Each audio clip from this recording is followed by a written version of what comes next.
the staff with AG Sessions, and also want to just again send our thoughts and prayers to the people that are suffering in Puerto Rico.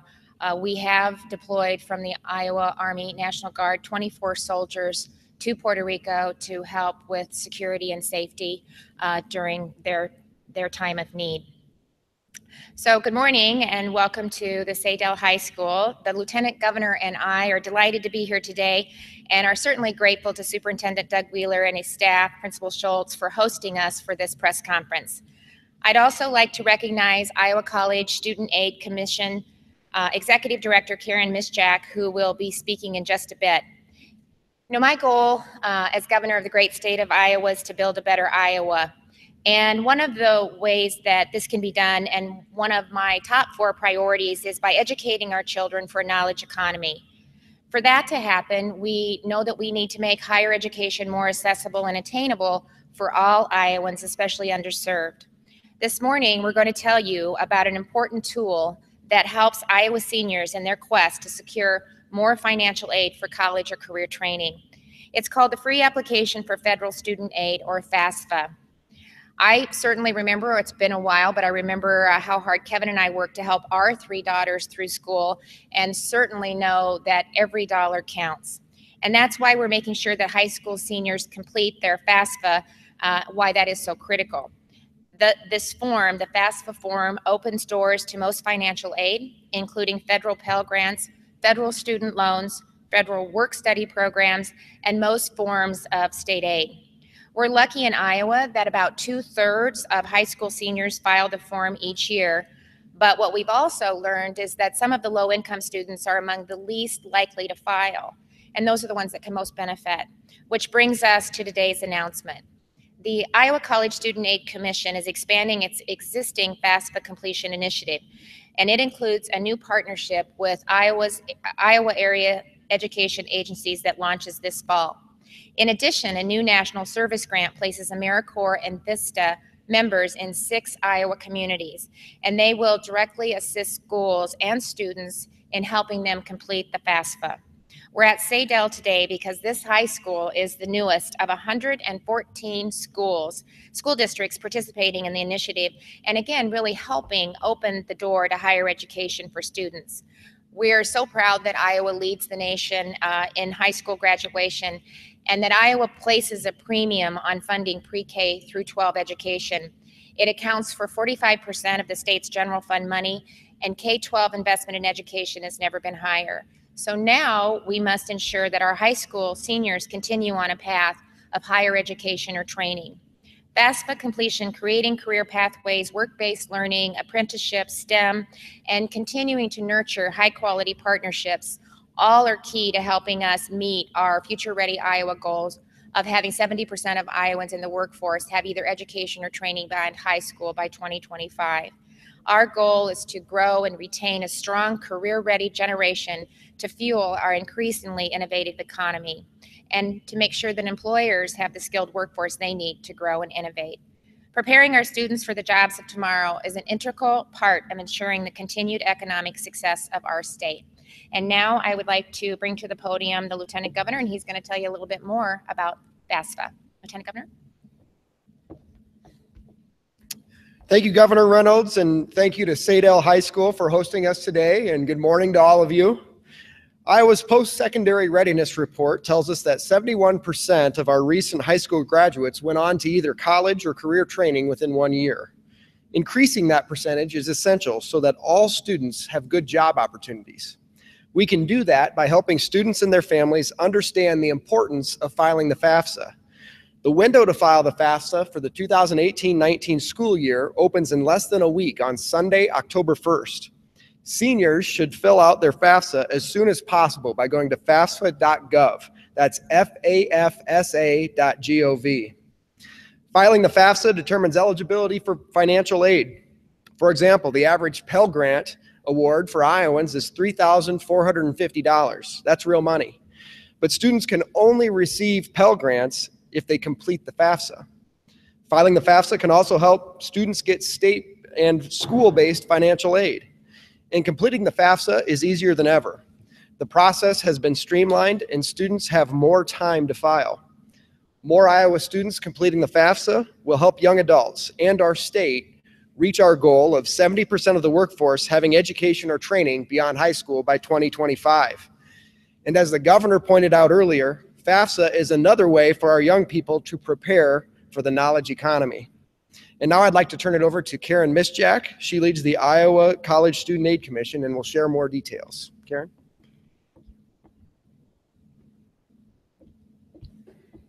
Thank you. So, good morning, everyone. I'm short, but anyway.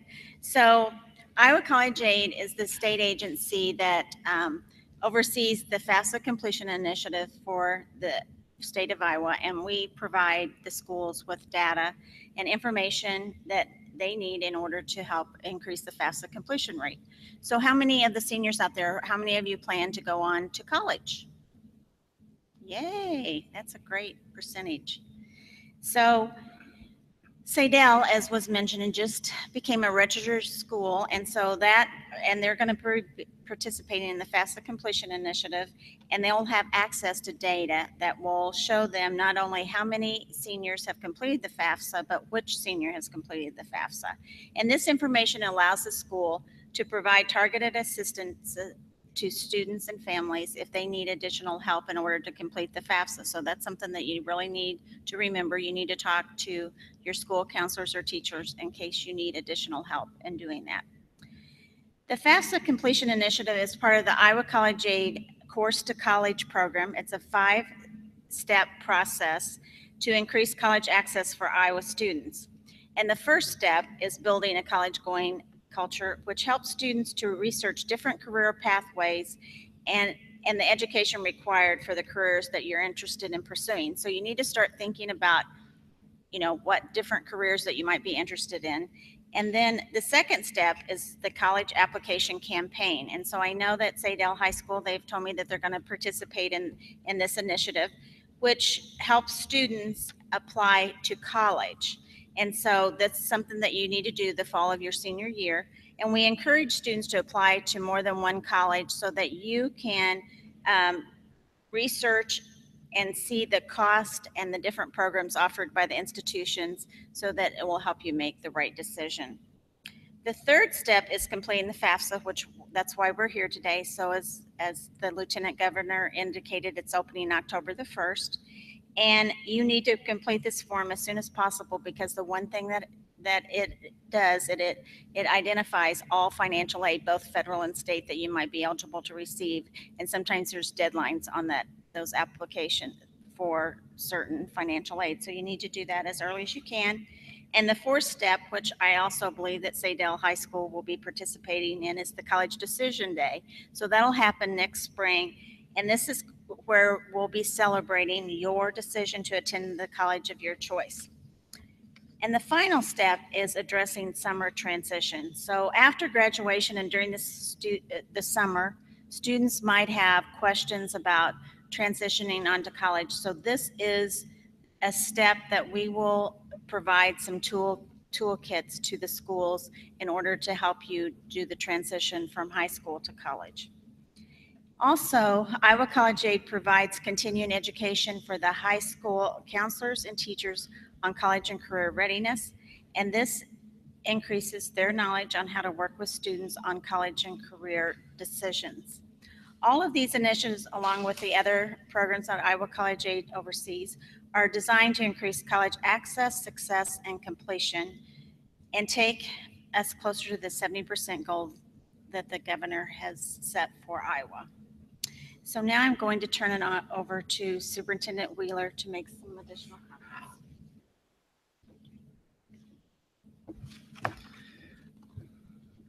Good morning. I will keep my comments brief this morning so that you can hear from two products, not only of our great district, but also the families that we serve here in Sadell. But it is definitely a pleasure this morning to host Governor Reynolds, Lieutenant Governor Gregg, and Executive Director Misjak for this event. Welcome to Sadell. Why is FAFSA so important to the students of Sadell? Intertwined with our academic mission is a parallel mission to provide our students with hope for a brighter future. through education. As we increase demands on student learning to keep pace with the changing workforce, our students continue to rise to those demands. Sadell is not unlike many Iowa districts where we have a high percentage of our students who live in poverty, as well as a high percentage of our students who will be first-generation college students. Student aid ensures that this hard work is not lost due to their inability to pay for college.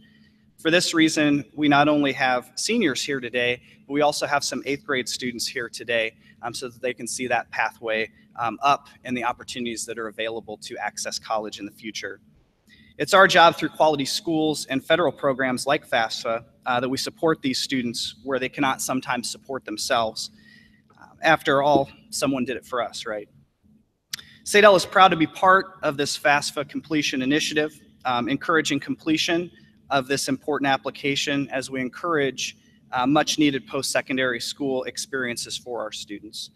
Again, Sadell is proud to host the governor and her delivery of this important message. And now I want to turn it over to 2018 graduate, Cody Bazell, for a few comments.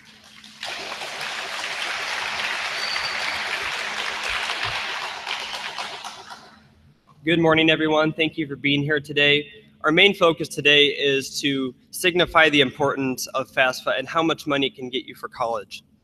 Per year, FAFSA provides more than $120 billion worth of federal grants, loans, and work studies.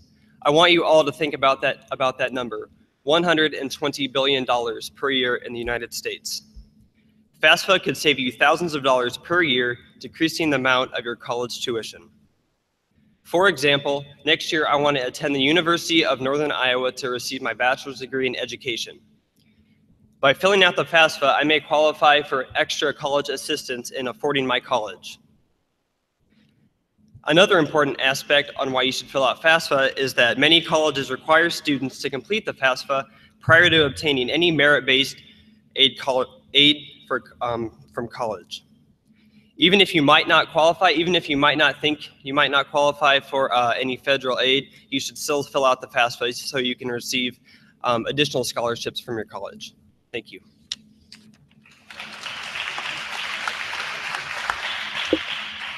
So seniors, you've heard from one of your peers, and now you will hear from someone, hopefully, that you are in a year from now. Allison Furman is a 2016 graduate of Sadell High School. She's going to make some comments. I'm also really short. I got these nice heels on though. Good morning, my name is Allison Furman. I'm a 2016 graduate from Sadell High School. I'm currently attending Waldorf University in Forest City, Iowa. And there I have a bowling scholarship, academic scholarship, unsubsidized, subsidized loans, and many more scholarships to come, all due to filling out your FAFSA. The importance of FAFSA is that it puts you in a venue where you can receive grants, along with necessary for receiving most school loans and possible scholarships. The FAFSA is easy to fill out. All you have to do is go online to their website and follow the directions that are given to you. Make sure when filling out the FAFSA, you keep track of all your passwords. That is probably one of the hardest things. My little trick that I did is I have an envelope, and inside is full of all your important papers, your passwords that you'll need for school or your future use. There's so many key factors linked to your FAFSA, and this is why we are all stressing to you the importance of it. Make sure when you're filling it out that there's a deadline that you need to fill out your FAFSA by. And the sooner you get it done, the better off that you're going to be.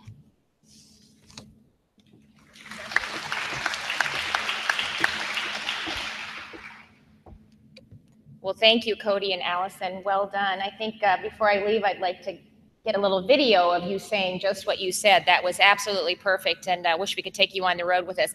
And great peer support from the students in the audience. So I thought that was really great. Do we have any questions on the topic?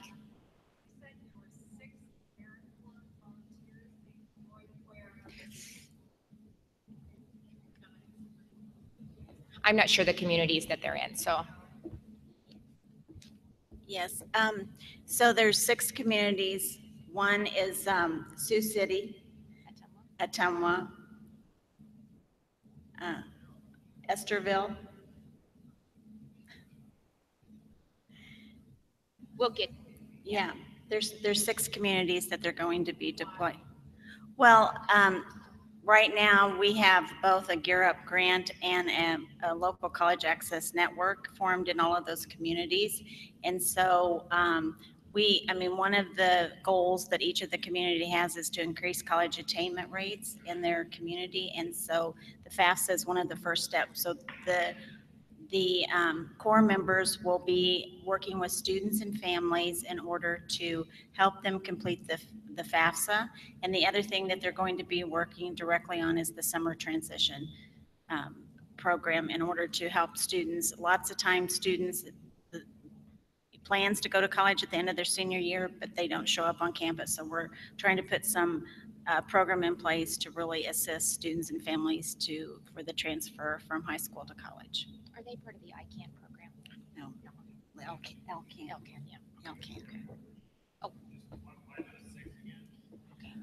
Well, they're part of the Gear Up. It's gaining early awareness and readiness for undergraduate programs. It's a federal grant that we administer for 12 of the school districts across the state. And the other reason is that we have the community members together in those communities. It's called Local College Access Network. So they already have kind of a foundation in place that this can really help supplement the good work that's already been happening. I think you said there's 12 communities that are participating, and these are the 6 that'll be held. There's 12 school districts. There's 12 school districts that are participating in Gear Up Iowa. We have over 10 communities participating in the LCAN communities, and so this will be placed in 6 communities.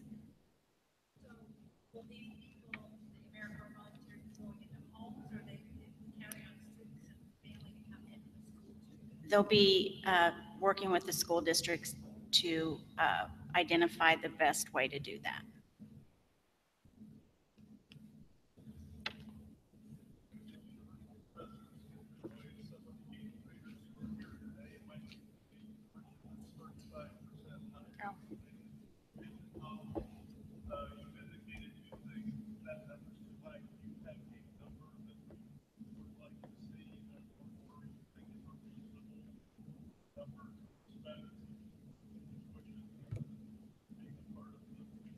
Yeah, well, I think my number one priority, and it has been all along, is to make sure that we keep higher education affordable. And it's important we're doing it in a whole host of ways, whether it's making sure that when our kids leave high school, they're prepared for a career or post-secondary education, to take advantage of dual enrollment. I hope many of the students here today are utilizing that because that helps keep the cost of higher education down. It also, kids that participate in the dual enrollment have a better chance of completion, and that's a fact also. And so we want to make sure that we're reducing the amount of remediation. And I had indicated that, and 7% is just, that's not acceptable.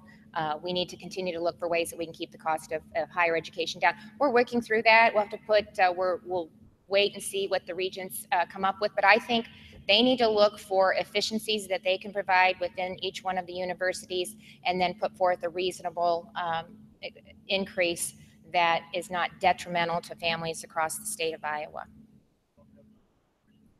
Not yet, no.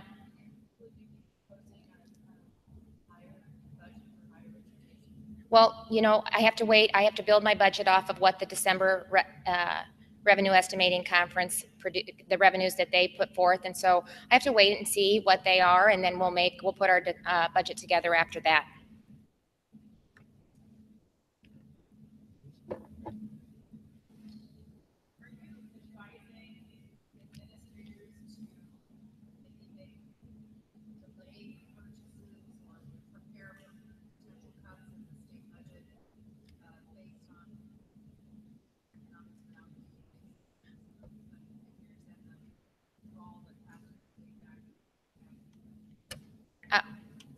Well, the 13 million will come out of the ending balance, and then 20 million of the 131 will come out of 2018, and then the balance of 111 million will come out of 19.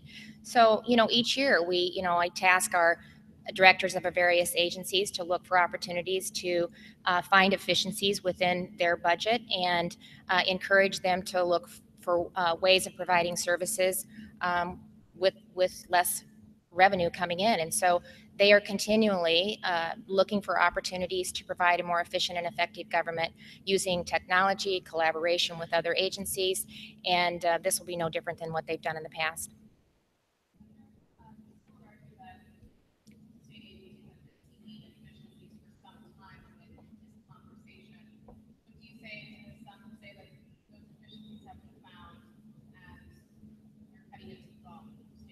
Well, you know, we can always do things better. I don't think you should ever be satisfied with the status quo.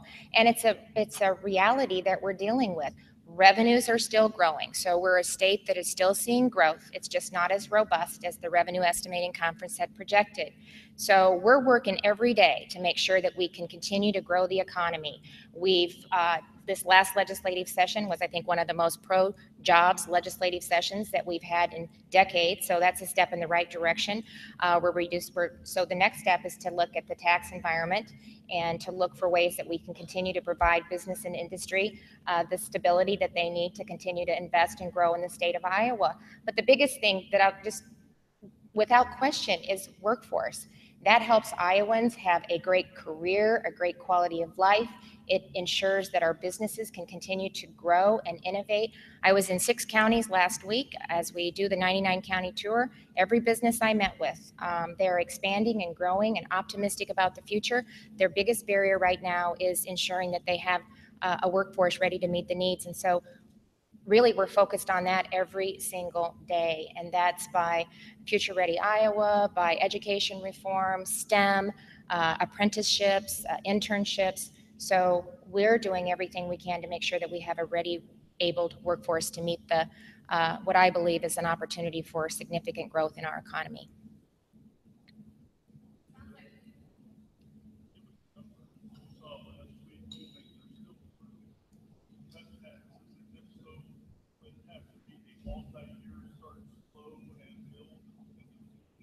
Well, it still depends on what happens in Washington, D.C. So the glass half full would say there's still an opportunity to get tax reform done.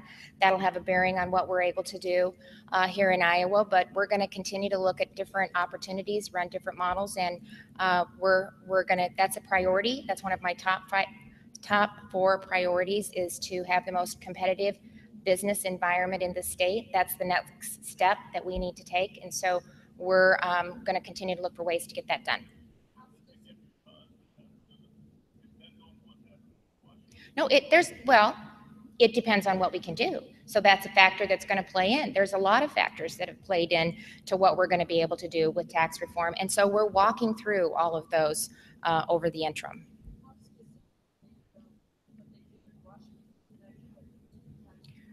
Well, I didn't say it would determine whether we could do tax reform, but it could have an impact on federal deductibility. There's just a lot of different variables that could play into that.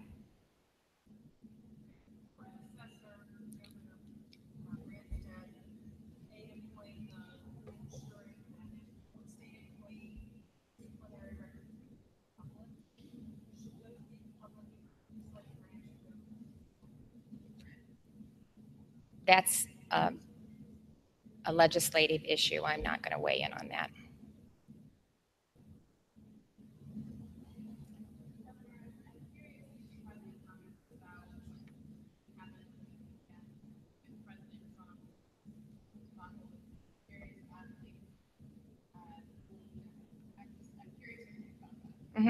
Well, first of all, I was raised to pay respect to the flag.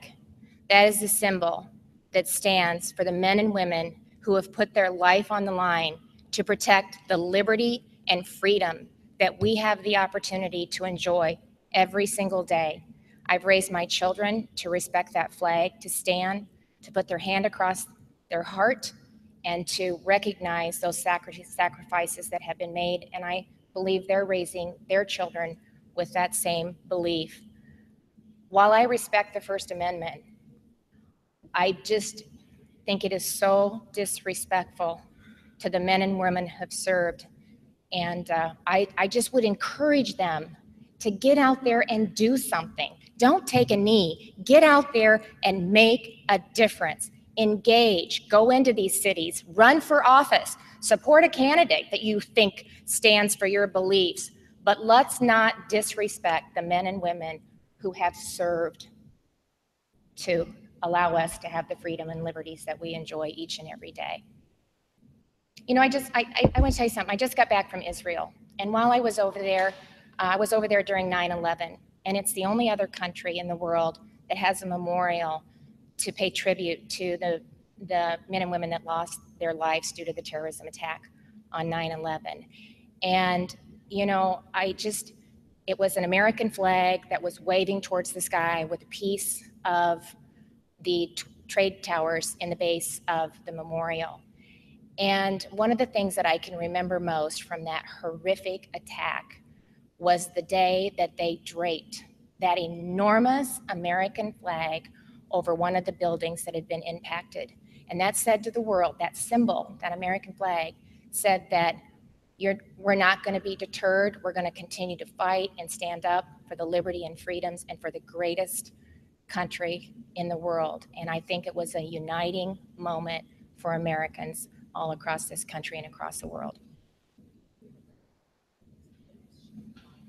You know, I'm not going to get into that. You asked me what I felt, and that is what I feel. I feel it is disrespectful to the men and women. I would encourage them to maybe on their own time go out and make a difference, get involved, get engaged. That's what I think. I don't think it's teaching our young people. I mean, they look up to these individuals, and I think it's important that we respect the flag and what it stands for.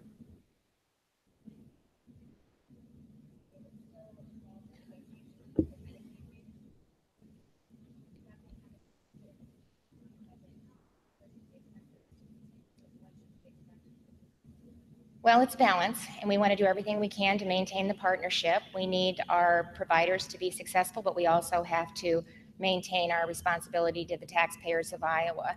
Director Foxhoven has indicated that he understands the balance that he's been placed with in finalizing the contract. So they're working daily on that, and hopefully we'll have resolution shortly on that.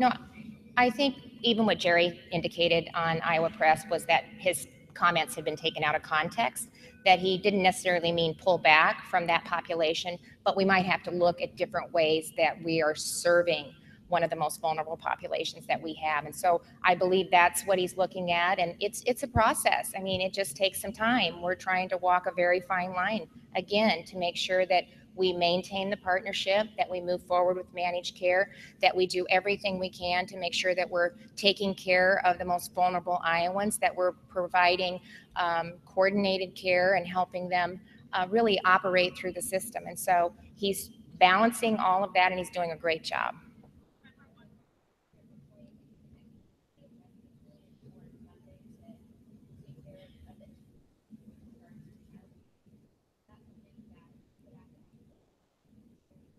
Well, you know, we have to live within a budget. We have to balance a budget. And I think Director Foxhoven, what he indicated was taking a look at how we provide those services. And maybe there's some opportunities that we could do things just a little bit differently.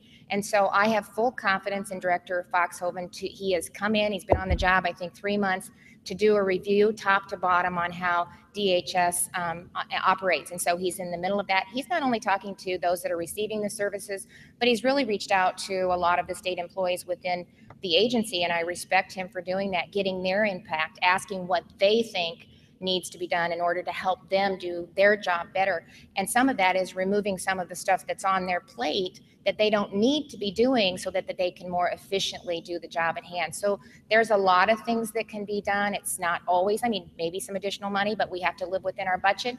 But there's a lot of things that can be done within the existing structure, I think, that can make a difference also. Thank you.